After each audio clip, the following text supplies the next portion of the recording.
Welcome to the Boston Barrister, Kevin Patrick Sieber, bringing you insights about your family and the world. Welcome to the Boston Barrister. Today, we have a very special guest in town. His name is James Parker. I call him JP. His best friends call him Boo. You call him whatever you want. He'll smile back at you. Usually. This is the dude that smells good every day, all day. He has got a cologne assortment. He's the dude, truly. Now, I've known Mr. James Parker for many, many, many years.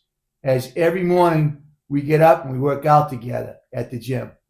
We kick it about everything, which we're going to do here today on this podcast. Everything.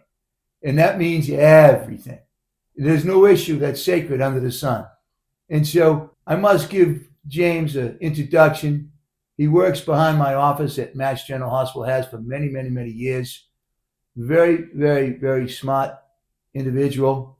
He's married. He's got one son who's about the same age as mine. So we talk about our children, about our lives, about everything and everything, our relationships with our bosses, our employees, our staff. We talk sports, Boston Red Sox, Boston Bruins, Boston Celtics, New England Patriots. We talk about food, the North End, the South End, every end, up or down, inside or out. Boo's from Brighton originally. He's from the Bean. Now he lives in a different part of Boston. But he actually takes the tea every day in and out of work. He's the man. He does everything in the city. On the hustle. On the hustle. And the thing is that he's going to give us a very unique perspective on Boston, Massachusetts, from many different angles. Having born, raised, educated, raised his family here, works here, he'll die here. He loves the city perhaps even more than Kevin Patrick, which is hard to believe, but I'll give it up to him. So, Boo, what did I miss on that introduction? Anything, my friend? Just a couple of things. Shoot. You know, I have 5 sons, and my 4th son is the same age, about the same age as Nicholas. My youngest son is 18. But outside of that, Kev, you didn't miss much. Pretty much covered all the bases. I didn't mention the other 4 children because they're all adults. Truly. Okay, and my son's an adult now, too. He's 22 going on 23. But in some ways, I just still think there'll always be our children, no, Boo? True. So I probably should have talked about the other 4. Now, all of his children, his sisters, and his mother, and, you know, all the people in Boo's stratosphere, many of them I've never met, which is crazy. We've known each other for so long. And yet I feel like I know him because Boo is a great teller of stories. You know, and he talks about his family all the time. He loves his mom, how much he loves his 3 sisters, growing up with his 3 sisters. He was the youngest. Talk about that, Boo. Tell him about your sisters, man. You know what, Kev? It's all in the family. Go ahead. Because this morning coming over to the gym, I ran into one of the security guards who married a friend of mine that I grew up with. The security guard's name is Larry, and he married a young lady, Angela G., who I literally grew up with from school, growing up in Fidelis Way. But she just mentioned also how me and my sisters have always stayed together. Never really apart, never gone out of state, never moved from the state of Massachusetts to another state in the country. We've always stayed pretty much local. The furthest any of us has ventured out of the city of Boston is to Cambridge, which is right over the bridge. Now, you mentioned Fidelis Way, and for those of you who are not familiar with the city of Boston, that's in Brighton. That's Boo's hometown. He's very proud of that area. He talks about it all the time. And the funny part is that Fidelis Way is the projects. Anyone that has any knowledge of Boston knows that. And so Boo and I were kicking it about the project recently and talking about how the first time you went over to Southie, which is South Boston, for you that are not from the Bean or from the city or from Massachusetts, and in Southie they have these projects. And tell them, Boo, what the projects are and how different they are. It's the D Street project. Talk about that. I roared laugh when I heard this. This was years and years ago. Right now I am 56. My birthday is next month, February the 19th. I'll be 57. And my Jamal. Happy birthday, by the way. I'll say it I'll say it early. Thanks, Kev. Happy birthday, man. My Jamal, who is now 34 years old, he actually made the Mayor's Cup Little League baseball team twice. And the tournament took place over in South Boston. And my ex-girlfriend, Jamal's mother, she and a couple of the other mothers were, they were going to take a walk from the ballpark around to the beach. I didn't know where they were going at that point. But when she came back and told me, "Boo, there's a beach over there?" I had no clue. And then we walked over together. I could not believe there was a project that led to an actual beach. I had never seen that in my life. But I was Columbia Point, though, Boo. Columbia Point's on the water. Right. But eventually, Kevin, I ended up moving over to what was now Harbor Point. That was the old Columbia Point. That's when they fixed up some of the area and made it a little more nicer. Different name, but the same game. Pretty much. It was housing. Pretty much. Yeah. Okay. Literally right on the beach. Beautiful. So I got to learn the area somewhat. I had never really been to that area as a young person, as a young teenager or younger. So it was an experience to me. But the excitement came from my son making the Mayor's Cup. Because back then I really thought he was going to be my ticket out of the project. My thoughts and my prayers go out to Mrs. Parker, who's unfortunately not as healthy as we'd like. So I just want to say a prayer for her and for Boo and for all his family. I know it's a tough time. I know Boo don't want to talk about it. I understand that. So that's one subject we kind of like skirt around, except for I know when he leaves, he's going to go see his mom. That's the type of kid he is. That's right, Kev. Yeah. So today is Super Saturday. It's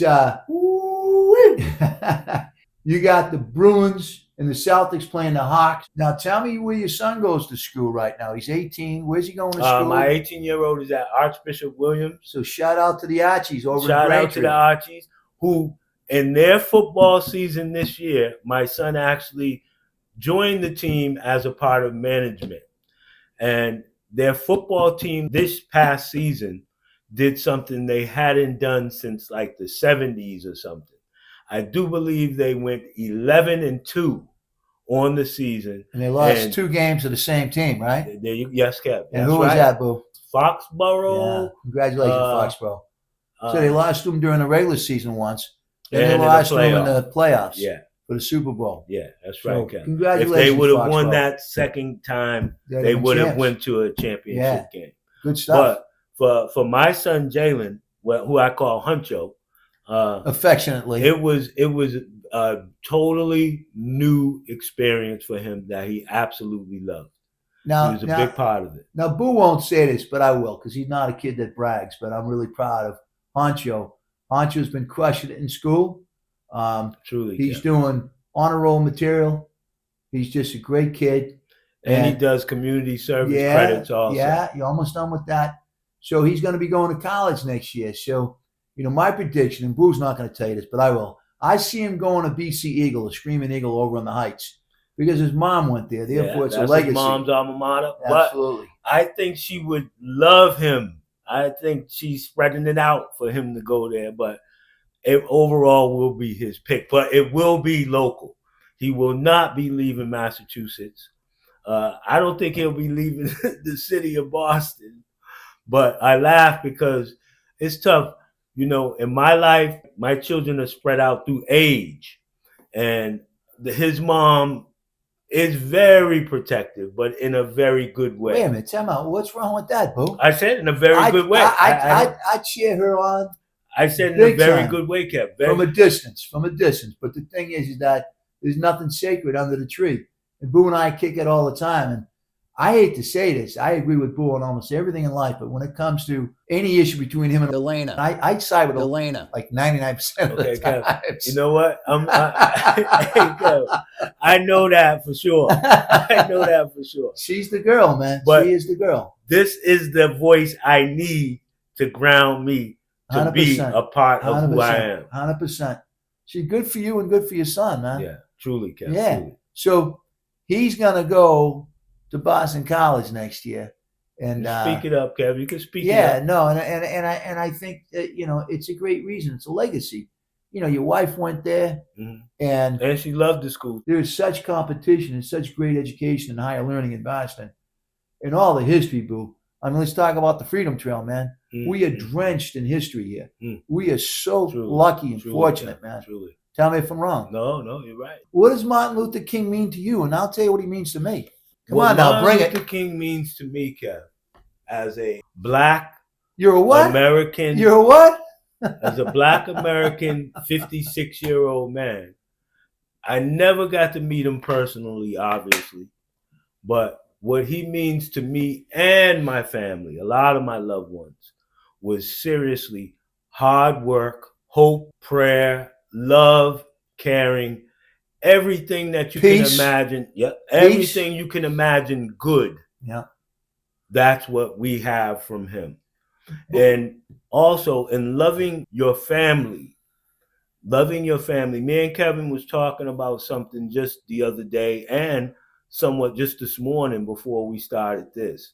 As far as friendship, Tell the story, boo. Friendship overall represents caring, love, peace, and kindness to one another, no matter what race, color, creed, being, sexual orientation, all under the sun. It don't matter what you do, how you pray, or what you believe in. It's we the people. And so with that said, we see so much hatred. And that's something you and I talk about all the time, hatred. So Martin Luther King was about peace. And love. And yeah, like, have you ever heard, boo, when we talk about this, the greatest speech, boo, I ever heard was, I Have a Dream in 1963. Yeah, down in Washington, D.C. Tell me a better speech, boo. I don't, Kev. That's a lot. That's millions of people's favorite speech. How can it not be? You even to this now, Kev. I wasn't born when this took place, but seeing it, I have seen it quite a few times. And in that time of me becoming who I am, to this day, I have never seen a speech as compelling, as gripping, as drawn attention to than that speech, Kev. I got a question for you, Kev. Go ahead, boo, ring it. What athlete has done more for their sport and their public way of being than William Felton Russell? Boo, I'd be hard pressed to argue with that. And I think, when you look at hockey, and even the great Wayne Gretzky said that Bobby Orr was the greatest ever played. I've never seen anybody do what he did on the ice. Just never. But, I think on and off the ice, Robert Orr didn't have as an impact off the ice in the city of Boston. And I think the same thing can be said about, Tom Brady. But, when it comes to racism and standing up for what's right and what's wrong, Bill Russell was ahead of time, and he stood up for a lot of good things. So much so. So let's talk about Miami, where he met with James Brown, the great running back in the Cleveland Browns. He met with Martin Luther King, and he also met with Muhammad Ali. So talk about that picture. Well, the night in Miami. We were talking about that the other day. We sure work out. That was a movie that was made about 3, close to 4 years ago by the lady Regina King. She's big time Hollywood actress, superstar. And she put together this movie to remind people how these things took place. It wasn't just a layup to where everyone said, okay, let's go down here and have some fun. This really took some real constructive work for her to put this movie together so people like me could understand how these guys met, how these guys put their work together to uplift their people. I think one thing that's really important, though, too, is that this could have really boomeranged against Bill Russell being a professional athlete, James Brown is a professional athlete, Muhammad Ali is a boxer, professional athlete, and also, of course, Martin Luther King. So I think it's really important, this movie. If you haven't seen it, Say it again, Boo. What's the name of that movie? Because I think everybody should go watch it. A Friday Night in Miami. Good stuff. So, Boo, what's your other favorite, if you have it, either saying or something you know about Martin Luther King? Besides the fact he got a PhD here in Boston at Boston University. Well, you know what, Kev? So he has a large finger. He has a large, footprint in Boston, to say the least. To be honest with you, right? Please. You have to learn how to survive, how to live, how to forgive. Because through life, there's always going to be some people, some folk that rub you the wrong way or think they know what's best for you and your loved ones or your family. Learning this has propelled me to where I am today, because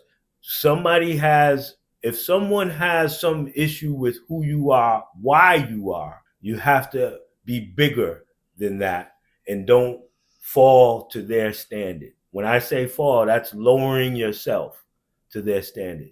You have to stay with your mentality of being bigger, smarter, stronger, wiser too, because a lot of people will get mad really fast. What I mean is the whole nonviolent thing. You have to take from that, because there are people who will want you to be violent so they can degrade you, so they can make you look bad, so they can say, you see what I told? You see what I mean? That is what I've learned, how to stay away from what I call darkness, evil, stupidity, just negative vibes. And that's what I get from Martin Luther King. But what I've said to a few people was, this is what Martin Luther King would want us to do. He'd want us all to work hard, continue to work hard, and show when you go to work, you're there to do your work, not there to just do nothing. That's what I represent. The things that Martin Luther King talked about was, don't tell me how many times I got knocked down. Tell me how many times I got back up. That's just so pure Martin Luther King. And he told the story when he was a boy. He had a white friend. And I hate to use that, but I hate that when he's white, he's black. Because then we're talking racism. You got to describe. But that's exactly what I'm doing, man. I'm trying to paint the picture. So he played ball all summer long with his white boy during the summertime. Then the white boy had to work at his father's store, stacking shelves. So Martin Luther King went over and saw the boy and says, when are we going to play ball again? Because Martin liked to play, ball. And the kid said, well, I got to work, So then the following day, Martin Luther King saw the kid getting into his mother's car, and he ran across the street. He said, hey, when are we going to play ball again? I'd love to play ball with you. He said hello to the kid's mother. And the kid said, well, my dad told me that, white boys shouldn't play with colored folk. And so that night, Martin Luther King was very sad, very upset, very disappointed. Don't blame him. And he told his mom and his dad. And his dad said to Martin Luther King the following: Martin, friendship doesn't know color. Amen. So the point being is that friendship doesn't know any color. You agree with that, Bo? Yeah, man, totally. Give me some, man. I got a lot of brothers that don't look like me. Probably, like you said in the beginning of this piece, don't smell like me. but that doesn't mean I don't love them, truly. I just think that, Bo, we have got to do better. And how do we do better? Once upon a time, there was this thing called Rodney King in L.A. And when I saw the video of this kid being booted, and I mean booted, by the L.A. police again and again and again and again, I'm like, stop. This is crazy. And then it goes to civil trial, and they couldn't find the police as doing police brutality. I mean, that's just, and then the good people of LA rose up. They rose up and they rioted. They were mad. So what do you say to those people, Boo? And I know you're all about peace, man, and I love that. But what do you say to them who have been so, I don't know what the word is, just treated so unfairly, man? You can't really say much, Kev, because that's a continuous effect that happens even today. But the thing about that, what changed the world about that, was there was video. Everyone got to see what had been happening through so many years that they had never seen before. How about May 25th, 2020, George Floyd? I mean, it was like deja vu. And there's been others like that since then. But because these two men were so ill-treated, and others have too, with videos that have gone viral. So, Boo, how does this change? Well, with How video, does this Kevin, change? with the videos that come and the people that show, you can hold these people accountable. That is a change in itself, Kev. That is a change to where someone that is of an abusive nature, they're going to think twice before they pummel you over the head. They're going to make sure either no one's watching or want something else. But that has changed a major dynamic in all of this abuse. And let's go. And now today, I'm sorry, Kevin. Go ahead. No, But go the ahead. first please. thing I interrupt someone you. does, Pardon me, I interrupted you. Boo. Go ahead. the first thing someone does when they see any type of drama, what is it? They grab their cell phone and they're getting it on video. Yeah. But let me ask you this then. You know, when you go see a doctor, the doctor will tell you how to kind of like do preventive medicine, you know, not get sick again. Mm-hmm. So let's take the doctor's approach. How do we prevent this from happening in 2026 and beyond? What are the steps, Boo, we take? And I got a few in my head, and I'll espouse upon them. But you and I have kicked this before. But tell me what you think the answer is, so that we can hopefully erase, remove all of this racism and hatred and anger. Because, Kevin, as we know, hatred is learned. The divisiveness is learned. What you and other people and myself and all kinds of people, when you teach divisiveness in a household of you're this and that one's that, like you said a minute ago, certain friends shouldn't be with other people, or you didn't say it like that, but you said white friends shouldn't play with black, or back then they say color. But Boo, you and I have gone out together many times. Breakfast. We traveled together. Yeah. Or, yeah. you know, we met up upon travel. Yeah, and how many times have I said to you, Boo, did that person just dish you, or am I making this stuff up? How many times?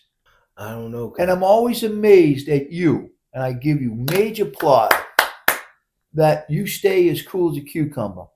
Because I don't know if I would have done that. I'm being real with you. And I've said that to you. They just dished you. I said, what do you do? And you said to me, Kevin, you rise above it and you show them that I'm better than this. And you said to me one time, you said, you know, and I'm going to quote a phrase, you know, you said, I don't get bitter, I get better.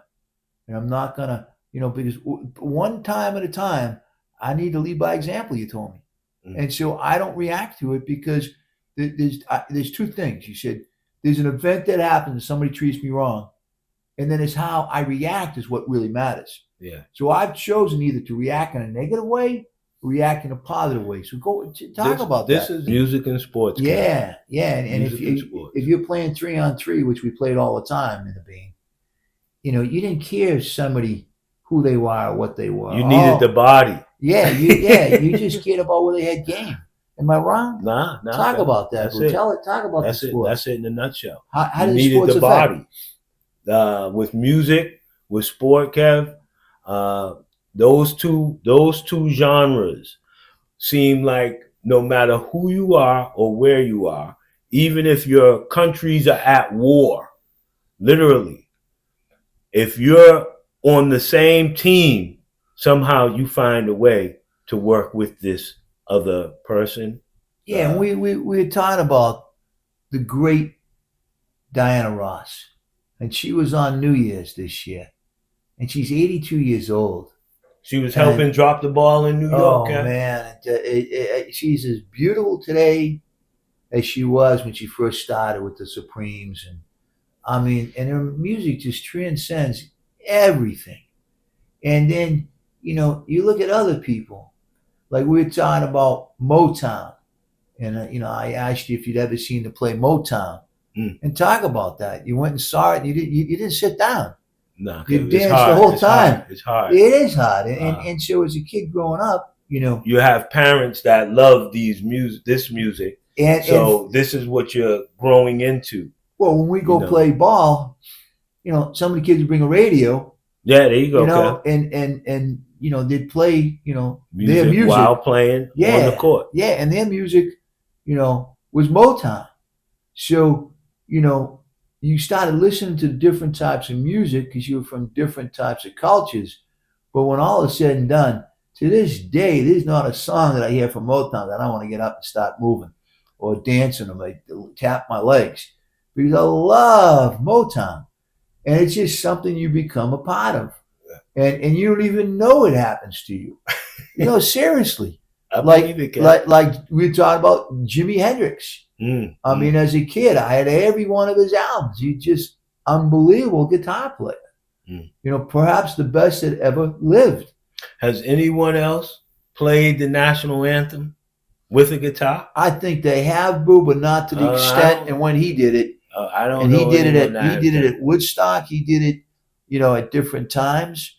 But he just was electrifying. He was, there's Jimmy. It's like there's Jimi Hendrix, and then there's all the rest of the guitarists. As far as I'm concerned, he was the best of the best. With music, in a lot of pickup games that we used to play, pickup meaning just a bunch of guys picking squads, picking teams, or shooting the free throw. First five that makes it is usually a team.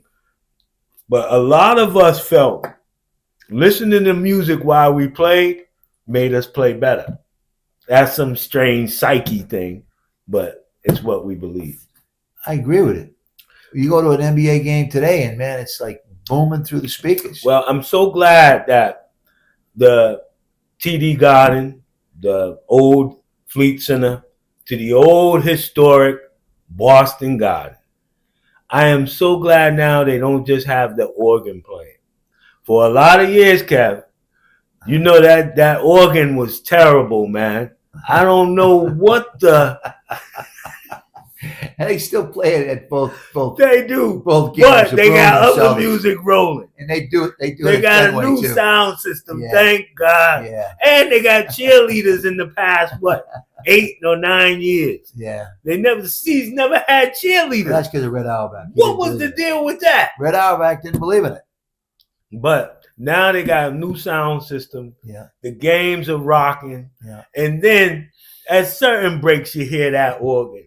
I think a couple of times I looked at my son and was like, oh, there goes that damn organ.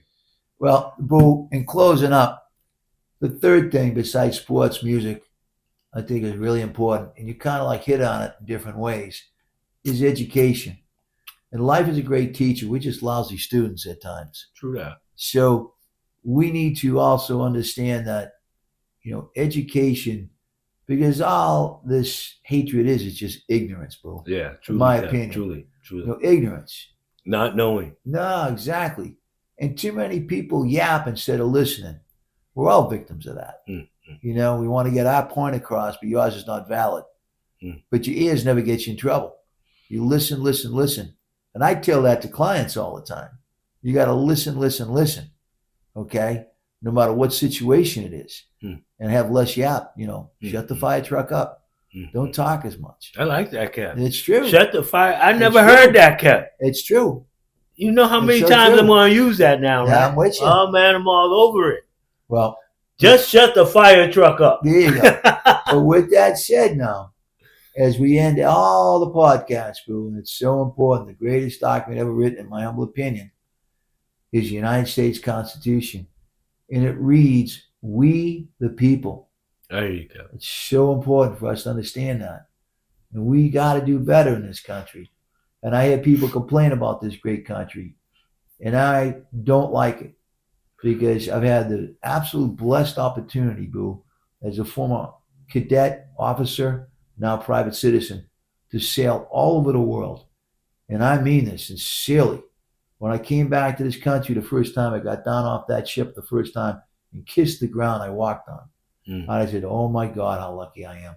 Mm. Because when you see how third world countries operate, Yeah, I hear you. behave, conduct, and their attitudes, it's awful. So Mm. everybody wants to dish this country, and that's your right. That's your constitutional right, freedom of speech. I'm good. But don't let the door hit you on the rear end on the way out. Because this still, we got faults. I'm not going to sugarcoat it, but this is the greatest country in the world. On the planet Earth. On the planet Earth, man, 100%.